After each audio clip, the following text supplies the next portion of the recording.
కర్ణాటకలో నిన్న సోమవారం నుంచి హల్చల్ అవుతున్న ఒక వార్త చూస్తే DGP director general of police అంటే రాష్ట్రం మొత్తానికి ఒక్కడే హోంమంత్రి, ఆ శాఖకి మంత్రి అయితే మొత్తం హోంశాఖ అంతా కూడా ఎవరు చెప్పు చేతుల్లో ఉంటుందంటే డీజీపీ చెప్పు చేతుల్లో ఉంటుంది. Law and order director general of police అటువంటి వ్యక్తి ఒక వీడియోతో కలకలమైపోయి హల్చల్ అవుతుంది. పైగా మన దురదృష్టమో దౌర్భాగ్యమో తెలియదు కానీ ఈయన తెలుగువాడు అవడము అదొక హల్చల్గా నడుస్తున్న వార్త.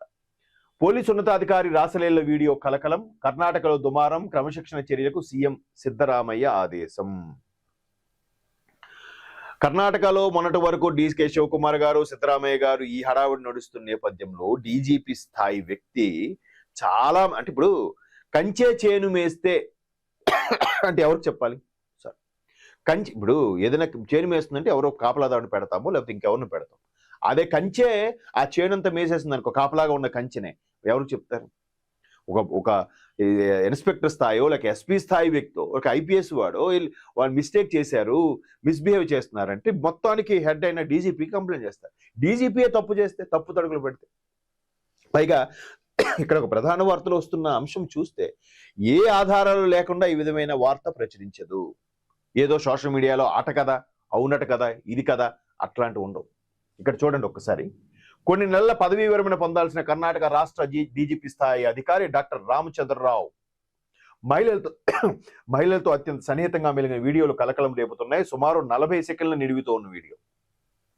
ఆడెవడో ఒక వ్యక్తి కేవలం సోషల్ మీడియాలో 6 సెకండ్ల న్యూడ్తో ఉన్న పెడితేనే అది పెద్ద స్టార్ అయిపోయాడు రాత్రి. ఇప్పుడు ఆ వ్యక్తి కూడా యూట్యూబ్లో వీడియోస్ చేస్తాడు, పేరనవసరం.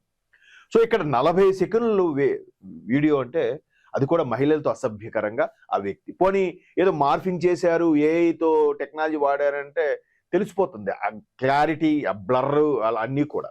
అంటే మొత్తానికి ఎంతగా ఇబ్బందికర పరిస్థితులు ఉన్నాయి కాబట్టే ఇంతగా ఎంతమందిని శాసించి నచ్చినట్టు వాడుకున్నారు కాబట్టే పాపం పండిందేమో, బయటకు వచ్చిందేమో అనుకుంటున్నాను. అంటే సోషల్ మీడియాలో హల్చల్ అవుతున్నాయి వార్తలన్నీ కూడా. ఈ వీడియోలు సోమవారం వైరల్ అయ్యాయి.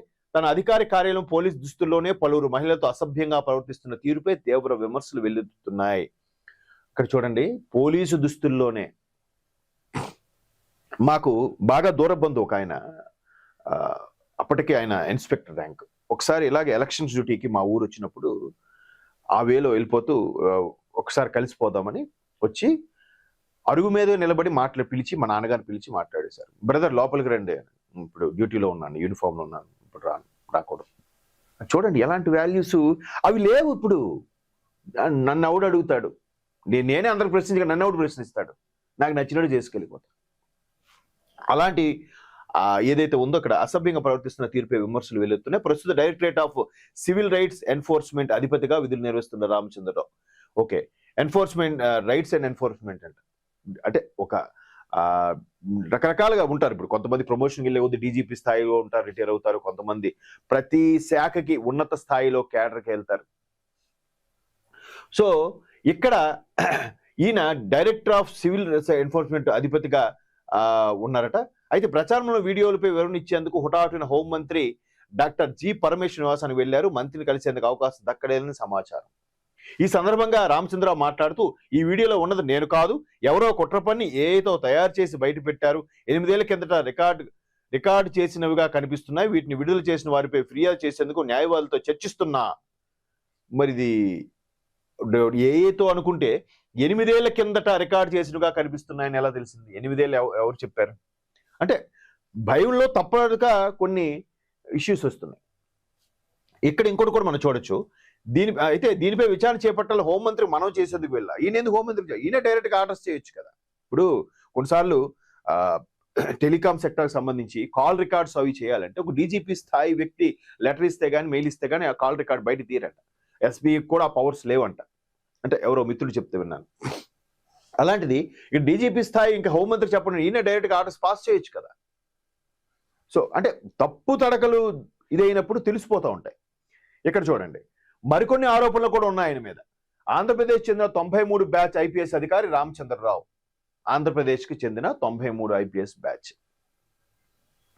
అయితే వివాదాలు చిక్కుకోవడం ఇదే తొలిసారి కాదు. గత ఏడాది దేశవ్యాప్తంగా సంచలనం సృష్టించిన బంగారు బిస్కెట్ల స్మగ్లింగ్ కేసులో కూడా దోషి సినీ నటి రన్యారావు సవతి తండ్రి ఈయన.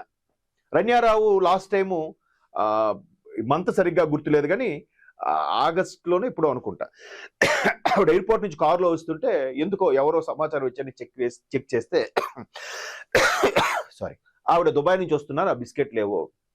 ఎందుకు? ఈ డీజీపీ స్థాయి వ్యక్తికి సవతి కూతురు. సో పోలీసుల ట్యాగ్ ఉంటుంది, లేదంటే ఏదో బగ్ ఉంటుంది పైన, ఎవరు చెక్ చేయరు. కానీ ధైర్యంగా చెక్ చేసి చూస్తే ఇక్కడ బిస్కెట్. ఇప్పుడు దాన్ని కూడా క్లీన్ చిట్తో బయటకు వచ్చాడు. చూడండి, అంటే చిన్న చిన్న కింద స్థాయి వ్యక్తులకి ఒక కానిస్టేబుల్ అయితే సస్పెన్షన్, వాడికి ఒక 6 నెలలు, వాడికి 30 తెప్పులు పెడతారు, ఆ గెజిటెడ్ ఆఫీసర్ సంతకము, ఈ డాక్టర్ సర్టిఫికెట్, ఇన్ని ఇబ్బందులు పెడతారు. చూడండి ఇక్కడ మరొకసారి ఆ వార్త ఎంత భయంకరంగా, అంటే ఇవన్నీ కంచే చేయని వేస్తే వాట్ నెక్స్ట్ అనే భయానికి ఇది ఒక బెస్ట్ ఎగ్జాంపుల్ అనమాట. ఇక్కడ సినీ నటి Ranya Rao south India Ramachandra Rao సహకారంతోనే Ranya Rao smuggling చేసేవారని ఆరోపణలు వచ్చాయి. అంతే కదా, పోలీసు అంటే ఎవరు మాక్సిమం ఆపరు, పోలీసు వాళ్ళ తాలూకాని వచ్చాయట. దీంతో ఆయనను సెలవుపై ఉండాలని సర్కార్ ఆదేశించింది. సెలవుపై, సస్పెన్షన్ కాదు. ఈ కేసులో క్లీన్ చిట్ రావడంతో గత ఏడాది ఆగస్టులో ఆయన సేవలను ప్రభుత్వం పునరుద్ధరించిందట. క్లీన్ చిట్ అంట, ఎవరెవరు హ్యాండ్ ఉందో ఇందులో క్లీన్ చిట్ ఇవ్వడానికి. అంటే చూడండి ఎన్ని వస్తున్నాయి. రామచంద్రరావు సదరన్ రేంజ్ ఐజీపీగా ఉన్న సమయంలో మైసూరు దక్షిణ పోలీసులు ప్రైవేట్ బస్సును సోదా చేసి 20 లక్షలు స్వాధీనం చేసుకున్నారు. ఈ కేసు విచారణ సందర్భంగా నిందితులు తాము తరలించిన మొత్తం 2.27 కోట్లు కాగా పోలీసులే మిగతా సొమ్మును దాచేసినట్లు వెల్లడించారు.